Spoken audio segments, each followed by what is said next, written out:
Hello बच्चों, तो आज से हम शुरू कर रहे हैं अपना क्लास 10th मैथ्स का यूपी बोर्ड का 50 प्लस मोस्ट एक्सपेक्टेड क्वेश्चंस। आज हम वीडियो में लगभग 10 क्वेश्चन सॉल्व करेंगे। तो पहला क्वेश्चन शुरू करते हैं। कहता है कि सबसे छोटी अभाज्य संख्या और सबसे छोटी अभाज्य संख्या की एचसीएफ तथा एलसीएम का अनुपात। यानी सबसे पहले एचसीएफ निकालना है, एलसीएम निकालना, पहले सबसे छोटी अभाज्य संख्या पता होना चाहिए। तो पता होता है कि सबसे छोटी अभाज्य संख्या जो होती है, सबसे छोटी अभाज्य संख्या क्या होती है? सबसे छोटी अभाज्य संख्या क्या होती है? That is 2। और सबसे छोटी भाज्य संख्या क्या होती है? सबसे छोटी भाज्य संख्या कितनी होती है? 4 होती है। तो कह रहा है इसका एचसीएफ निकालो, इसका एलसीएम निकालो, दोनों का अनुपात लेना है। तो बोलो एचसीएफ ऑफ किसका निकलना है? 2 और 4 का एचसीएफ क्या हो जाएगा? 2 हो जाएगा, सिंपल है। और एलसीएम 2 और 4 का क्या हो जाएगा? 4 हो जाएगा। ये तो निकाल ही लोगे ना, ये तो सिंपल है, 6, 7, 8 का मैथ्स है। तो अब कह रहा है कि रेशियो निकालना यानी अनुपात निकालना है, एचसीएफ अनुपाते एलसीएम। तो एचसीएफ और एलसीएम का जो अनुपात निकलेगा वो कितना आ जाएगा? 2/4 यानी 1/2। यानी अनुपात क्या आ जाएगा? 1/2। ये हमारा फाइनल आंसर हो जाएगा।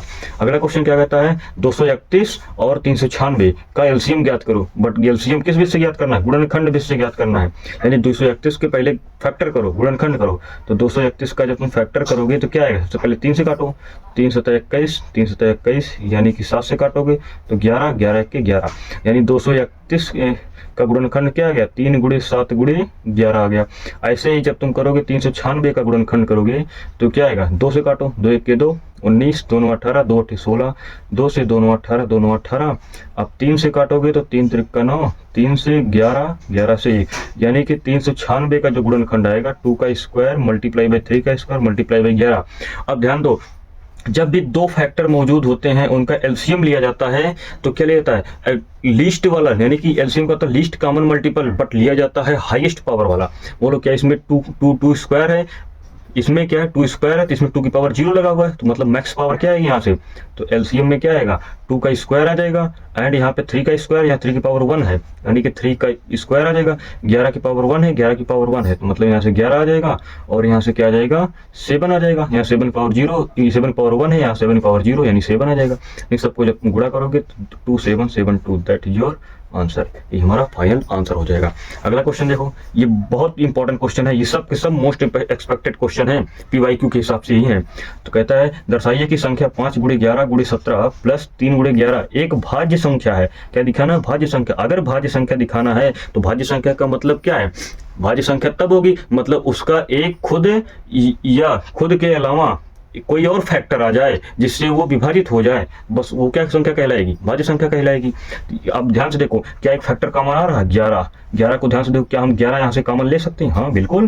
तो 11 के आगे 1 लिख दो, कोई दिक्कत नहीं। तो 5 × क्या हम 17 लिख सकते हैं, प्लस 3 लिख सकते हैं। अब ध्यान दो, क्या ये एक फैक्टर एक्स्ट्रा फैक्टर 11 आ गया और ये भी तो एक्स्ट्रा फैक्टर है और यही तो हम चाहते थे, तो लिख देना। क्योंकि इस संख्या का एक या एक से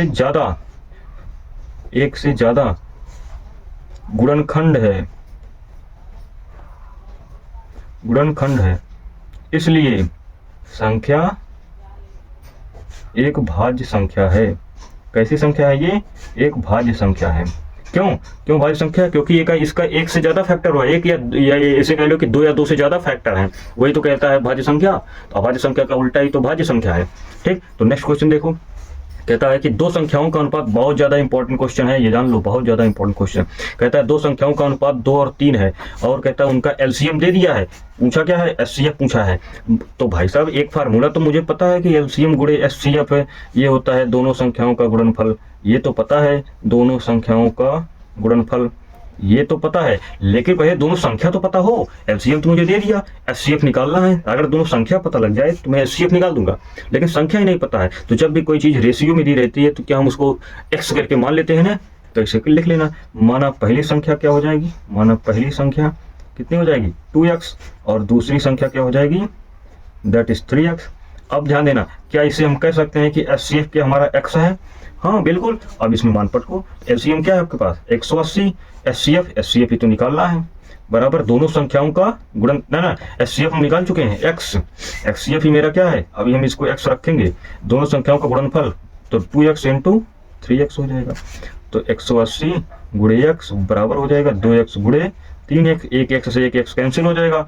और ध्यान देना 2 3 6 और 6 3 18, यानी x बराबर क्या आ गया 30, और x ही मेरा HCF था, यानी हम कह सकते हैं मेरा HCF क्या आ गया 30। That is your final answer. यही पूछा था, बहुत इंपॉर्टेंट क्वेश्चन है ये। 4 नंबर 6 नंबर कहीं से भी पूछ सकता है, या 2 नंबर बहुत ज्यादा पूछे जाने वाला क्वेश्चन है।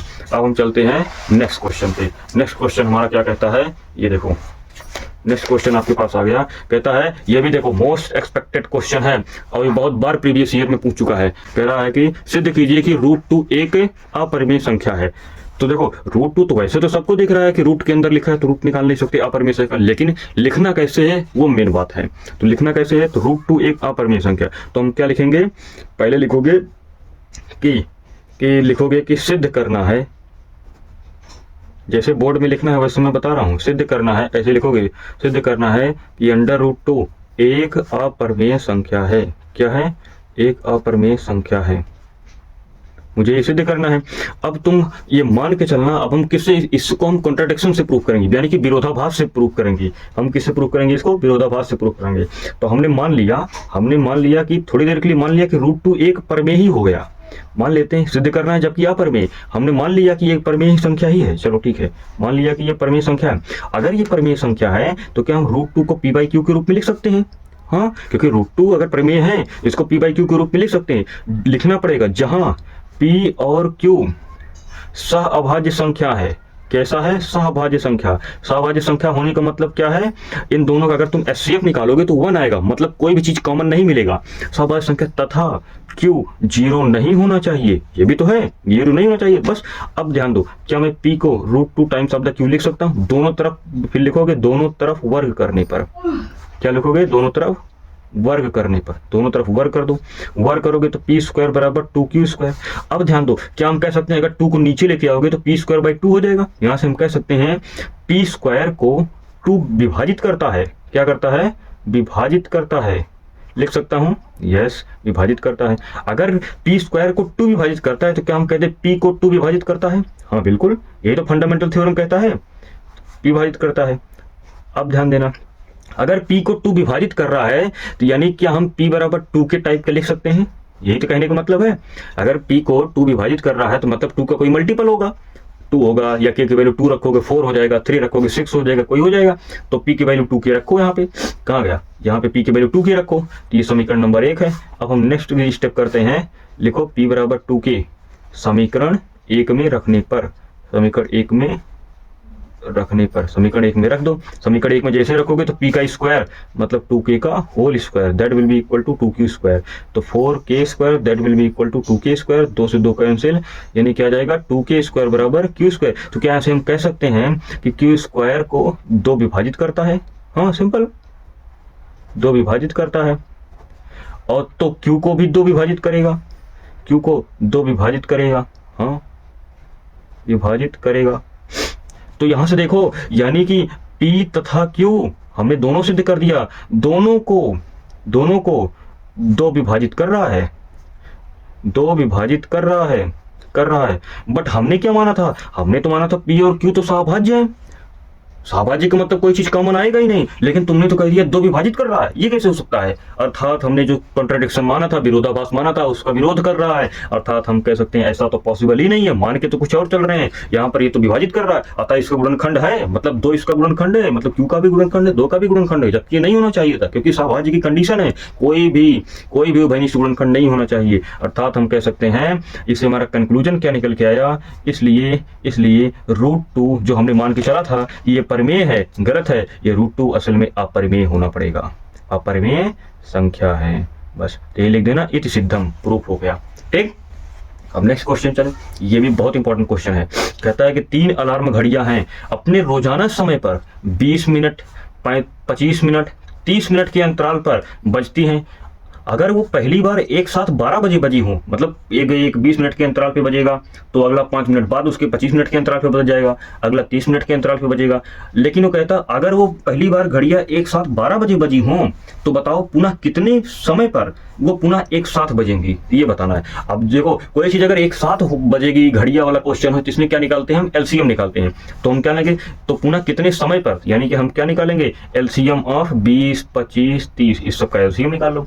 तो 20, 25, 30 इन सब का एलसीएम कैसे निकलोगे, 5, 24, 50, 25, 5, 36, 2 दूना 4, 2 3 6, 2 से काटोगे 1, 5, 3, 5, 1, 3, 3, 1, 1, तो इसका एलसीएम क्या आया, एलसीएम जो निकलेगा 5 गुणे 2 की पावर 2, 5 की पावर 2 गुणे 3, यानी 25 गुणे 2 दूना 4 गुणे 3, 25 चौका 100, 100 300, 300 क्या आया, मिनट आया, यानी 300 मिनट पर वो क्या करेंगे, एक साथ बजेंगी। लेकिन हमें वो नहीं निकालना है, एक साथ बजेंगी, ये नहीं का मुझे समय निकालना है।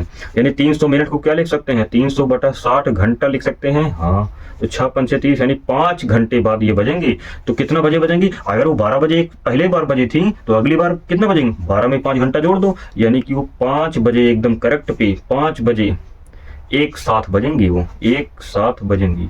कितने बजे, एक साथ बजेंगी, 5 बजे, 5 बजे एक साथ बजेंगे। बस ये हमारा फाइनल आंसर हो गया। तो अगला क्वेश्चन करते हैं, ये सब के सब इंपॉर्टेंट क्वेश्चन है। अगला क्वेश्चन क्या कहता है, अगला क्वेश्चन कहता है, ये देखो अब ये आ गया क्वाड्रेटिक इक्वेशन यानी द्विघात समीकरण का क्वेश्चन। कहता है ग्राफ y = fx, यही दिया है आपके पास ग्राफ, ठीक। कह रहा है कि इसमें शून्यकों की संख्या ज्ञात कीजिए। ए ऑप्शन कहता है कि 0 होगा, बी ऑप्शन कहता है या 1 होगा, सी ऑप्शन कहता है 2 होगा, कि डी ऑप्शन कहता है 3। अब कह रहा है कि शून्यकों की संख्या, आपके पास ग्राफ दे दिया है, इस ग्राफ से देख के बताओ कि इसमें शून्यकों की संख्या कितनी है। अब शून्य का मतलब क्या होता है, शून्य का मतलब एक ऐसा x की वैल्यू बताओ, ऐसा x की वैल्यू बताओ जिसके लिए तुम्हारा y की वैल्यू क्या हो जाए, 0 हो जाए, जिसके लिए y की वैल्यू 0 हो जाए, वही होता है शून्य। मतलब शून्य का मतलब ऐसा x बताओ जिसके लिए y 0 हो जाए। तो बताओ क्या y कभी 0 हो रहा है, y 0 कब होगा, y 0 तब होता है जब वो x एक्सिस पे रहता है ना। y 0 यहीं पे तो होगा जब वो x एक्सिस, क्या x एक्सिस पे कभी ग्राफ इसको कट किया, अगर कट किया होता तो y वहां पे 0 होता, तो y तो 0 है ही नहीं, अर्थात हम कह सकते हैं कि इसमें शून्य क्या है, 0 है, कुछ नहीं है। अगला क्वेश्चन देखो, यदि बहुपद इतना 6x² 37x - k - 2 का एक शून्य दूसरे शून्य का व्युत्क्रम है, तो k का मान ज्ञात कीजिए। तो हम मान लेते हैं कि जो एक यानी कि एक शून्य क्या है, मान लेते हैं थोड़ी देर के लिए एक शून्य का आपके पास अल्फा है। तो बताओ दूसरा शून्य क्या होगा, जल्दी बोलो, दूसरा शून्य क्या होगा। अगर वो कह रहा है व्युत्क्रम है तो मतलब 1/अल्फा है। अब देखो एक बात हम यहाँ से बहुत अच्छा कह सकते हैं कि शून्यकों का गुणनफल क्या होगा, ध्यान देने वाली बात है। शून्यकों का गुणनफल क्या होगा, यहाँ से अल्फा गुणे 1/अल्फा क्या होगा, मतलब कट पिटा के ये क्या है 1 आ गया, मजा आ गया ना।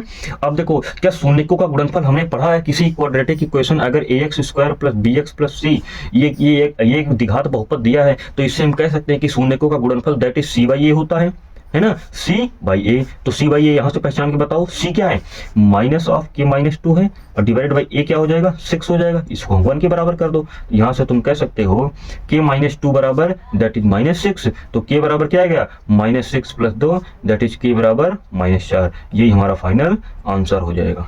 समझ में आया। ये क्वेश्चन बहुत बार रिपीट हो चुका है, बहुत बार रिपीट हो चुका है, इसीलिए कह रहे हैं जितने भी क्वेश्चन मैं करा रहा हूँ सब के सब मोस्ट इंपॉर्टेंट अनसॉल्व के क्वेश्चन में छाट के एकदम लेके आया हूँ।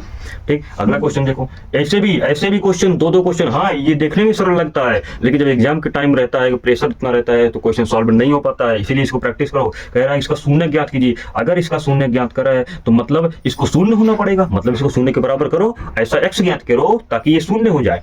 यही तो है शून्य, तो इसका x ज्ञात करो, इसका फैक्टराइजेशन कितना होगा, 3 × 3 = 4, यानी कि 3x + x लिख सकता हूँ।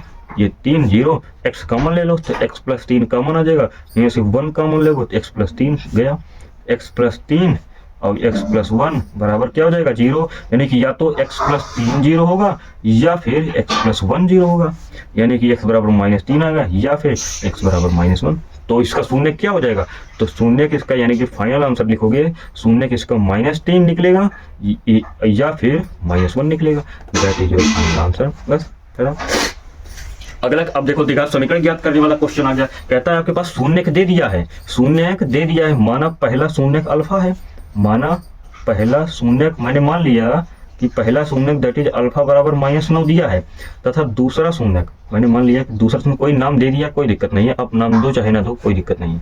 बीटा बराबर 6 मान लिया। कहता है द्विघात समीकरण ज्ञात करना है। अब ध्यान देना, क्या द्विघात समीकरण बनाने के लिए मैंने एक फार्मूला पढ़ा है? हाँ बिल्कुल, द्विघात समीकरण का बनाने का फार्मूला क्या है? k times of the x square minus alpha plus beta into x plus alpha into beta बराबर 0। यही तो होता है द्विघात समीकरण निकालने का फार्मूला। तो k टाइम्स ऑफ द, अब यहाँ से देखो अल्फा प्लस बीटा क्या निकलेगा? अल्फा प्लस बीटा यानी -9 + 6 that will be equal to 9 में से 6 गया -3 और अल्फा इंटू बीटा निकालो 9 × 54 यानी कि -54 आएगा। तो रख दो सारी वैल्यू पट को। अल्फा प्लस बीटा क्या है? -3 यानी +3x। अल्फा इंटू बीटा क्या है? 54 बराबर क्या हो जाएगा? 0। बस यही हमारा फाइनल आंसर। मुझे क्या निकालना था? द्विघात समीकरण ही तो निकालना था, द्विघात समीकरण निकल गया, बस यही मेरा फाइनल आंसर है। अब चलते हैं अपने नेक्स्ट क्वेश्चन पे। नेक्स्ट क्वेश्चन क्या कहता है ये देखो ध्यान से। कह रहा है कि बहुपद इतना यानी 2x² - 7x - 15 के शून्य ज्ञात कीजिए और इसके मूलों के बीच संबंधों से जांच कीजिए कि जो शून्य आया है आपका शून्य सही है। तो ठीक है, पहले शून्य ज्ञात करते हैं। शून्य निकालने में क्या रखा है? -7x - 15, इसका शून्य निकालना है तो मतलब इसको 0 करना है, वही तो ज्ञात करना है। ऐसा x बताओ ताकि ये 0 हो जाए। अब देखो इसका गुणा करोगे तो यानी 15 दूना 30, तो 30 का फैक्टर करो यानी 10 × 30 यानी कि 10 क्योंकि 10 में से 3 घटाओगे तो 7x आ जाएगा, यानी कि 10 और 3 लिख सकते हो। क्या लिख सकते हो? यानी कि हम लिख सकते हैं -10x और +3x - 15 that will be equal to 0, यानी कि 2x यहाँ से कॉमन लोगे तो x - 5 बचेगा और यहाँ से 3 कॉमन लोगे तो x - 5 that will be equal to 0। यानी हम कह सकते हैं 2x + 3 एक ब्रैकेट में x - 5 दैट विल बी 0। या तो x - 5 0 होगा या फिर 2x + 3 0 होगा, है ना। तो x बराबर या तो 5 होगा या फिर x बराबर -3/2 होगा। ठीक, यानी कि x बराबर ये आ गया, यानी पहला मूल ये आ गया, दूसरा मूल ये आ गया। ठीक, अब यहां से तुम मूलों का योग निकाल के देखो। क्यों? क्योंकि मुझे मूलों के बीच संबंध देखना है। संबंध मतलब मूलों का योग निकालो, मूलों का गुणनफल निकालो। तो पहले मैं मूलों का योग निकाल रहा हूँ। योग निकाल के देखो तुम, 5 - 3/2 क्या आएगा? तो 2 × 5 = 10 में से 3 गए 7/2। ठीक, गुणनफल निकाल के देखो, गुणनफल निकाल के देखो तो 5 × -3/2 इसको निकालोगे तो 5 × 15 -15 / 2। अब जरा यहाँ से तुम संबंध, लेकिन मुझे एक बात और पता है कि मूलों का जो योग होता है, मूलों का जो योग होता है वो मुझे पता है -b/a होता है। हाँ, अगर quadratic equation ax² + bx + c बराबर 0 है तो उसमें मूलों का योग क्या होता है? -b/a। तो -12 b का मतलब -7 और डिवाइडेड बाई a का मतलब 2 यानी कि 7/2 मूलों का योगफल आना चाहिए था। क्या 7/2 आया है? हाँ, मतलब वेरीफाई हो गया ना। यही तो कहता है जांच कीजिए, मतलब सही है। अच्छा, मूलों का गुणनफल भी सूत्र से निकालो तुम। मूलों का गुणनफल क्या होता है सूत्र से? मूलों का गुणनफल, अगर quadratic equation ax² + bx + c बराबर 0 है तो मूलों का गुणनफल क्या होता था? c/a। तो c यहाँ पे क्या है? -15 डिवाइड बाई a कितना है? तो क्या -15/2 आया? हाँ, मतलब हम कह सकते हैं कि ये सही एकदम, ये जो हमने शून्य निकाला ये बिल्कुल सही है। बस खत्म, यही मेरा जांच करना था। जांच करने का मतलब यही है, उसके संबंधों से जांच करो क्या तुमने जो रूट्स निकाले, जो शून्य निकाला है वो बिल्कुल सही है। हाँ, बिल्कुल सही निकल गया। अब देखो कह रहा है नेक्स्ट क्वेश्चन, अल्फा और बीटा दे दिया है, द्विघात बहुपद x² + 3x + 2 के शून्य दे दिया है। तो एक ऐसा द्विघात बहुपद ज्ञात करो जिसके शून्य अल्फा +1 हो तथा बीटा +1 हो। तो अगर तुम्हें कह रहा है कि शून्य दे दिया अल्फा +1 है, बीटा +1 भी है, तो तुम बहुपद ज्ञात करो। तो क्या अगर मुझे शून्य पता होता है तो क्या बहुपद निकाल लेते हैं? बिल्कुल। तो अगर मतलब पहला शून्य किए दूसरा शून्य किए तो क्या बहुपद नहीं निकाल सकते? तो तुरंत लिखो, द्विघात बहुपद मेरा क्या हो जाएगा? द्विघात बहुपद क्या होगा? द्विघात बहुपद क्या होगा मेरा? x² माइनस मूलों का योगफल, मूलों का योगफल का मतलब अल्फा +1 + बीटा +1, है ना, यही तो पढ़ते हो। और प्लस मूलों का गुणनफल, मूलों का गुणनफल करो कितना आएगा? अल्फा +1 × बीटा +1 बराबर 0। यही तो पढ़ के आए हो, यही तो होता है सिंपल। यानी कहने का मतलब मुझे तो यही बस निकालना है, x² minus alpha plus beta plus 1 1 2 और प्लस अल्फा +1 बीटा +1 मल्टीप्लाई करोगे तो क्या हो जाएगा? अल्फा × बीटा और प्लस अल्फा और ये हो जाएगा प्लस बीटा और ये हो जाएगा +1 बराबर क्या हो जाएगा? 0। यानी कि यहाँ देखो, यहाँ अल्फा प्लस बीटा है, अल्फा × बीटा, यहाँ पर भी अल्फा प्लस बीटा, यानी अल्फा प्लस बीटा क्या है? मूलों का योगफल। क्या मूलों का योगफल एक अगर कोई द्विघात बहुपद दिया वहां से नहीं निकाल सकते? अल्फा × बीटा, क्या मूलों का गुणनफल नहीं निकाल सकते? क्यों नहीं? तो लिखो द्विघात बहुपद, यानी द्विघात बहुपद x² + 3x + 2 से तो अल्फा प्लस बीटा क्या हो जाएगा? -b/a। तो -b, b का मतलब 3, ए का मतलब 1 यानी क्या आ गया -3 और अल्फा इंटू बीटा क्या आ जाएगा सी बाई ए, सी का मतलब 2 बाई 1 यानी कि 2। सबकी वैल्यू रखो, तुम्हारा फाइनल आंसर आ गया। अल्फा प्लस बीटा क्या रखोगे -3 plus 2 plus alpha into beta क्या है 2 प्लस अल्फा प्लस बीटा क्या है -3 और ये क्या हो जाएगा +1 दैट विल बी 0। खत्म, यही आंसर। -3 प्लस 2 दैट इज -1, -1 मतलब +1 और ये हो जाएगा प्लस। ध्यान देने वाली बात है यहाँ पर x भी लगाना, x लगाने को भूल गए हो, x भी लगेगा तो क्या ये +x हो जाएगा? हाँ बिल्कुल। और ये अल्फा इंटू बीटा 2 था तो 2 - 3 कितना आ जाएगा 2 और ये हो जाएगा -3 that is -1 plus 1 that will B 0 बराबर 0। यानी तुम्हारा क्वाड्रेटिक इक्वेशन क्या आ जाएगा x² + x that will B 0। यही मेरा क्या आ जाएगा फाइनल आंसर। अगर आंसर गलत हो रहा है, मुझे कैलकुलेशन में थोड़ा गलती हो सकता है, गलती हो जाएगा तो आप लोग बता दीजिएगा, कोई बात नहीं। यदि अल्फा और बीटा बहुपद इतना के शून्यक है मतलब 8x² + 14x + 3 के शून्यक दे दिया है तो इसका मान ज्ञात करना। अगर इसका मान ज्ञात करना है तो इसको ध्यान से देखो, ये क्या लिखा है, ये 1/अल्फा + 1/बीटा का मान ज्ञात करना है, मतलब इसका एलसीएम ले लो। तो beta plus alpha divide by alpha plus beta, यानी कि मुझे अल्फा प्लस बीटा मिल जाए, अल्फा इंटू बीटा मिल जाए, मुझे तो इसकी वैल्यू मालूम है। इस सिंपल इससे देखो, क्या मैं इस द्विघात बहुपद को देख करके अल्फा प्लस बीटा और अल्फा इंटू बीटा निकाल सकता हूँ? बिल्कुल। तो अल्फा प्लस बीटा क्या होगा -b/a यानी कि माइनस, और b का मतलब क्या है 14 और a का मतलब कितना है 8, निकल गया। अल्फा इंटू बीटा निकालो, alpha into beta c/a, c का मतलब 3, a का मतलब 8, बस सबकी वैल्यू ले जाकर इसी में रखो। तो अल्फा प्लस बीटा कितना आया -14/8 divided by alpha into beta कितना आया 3/8, 8 से 8 खत्म यानी -14/3 that is your final answer. कैसा लगा वीडियो कमेंट करके जरूर बताइएगा।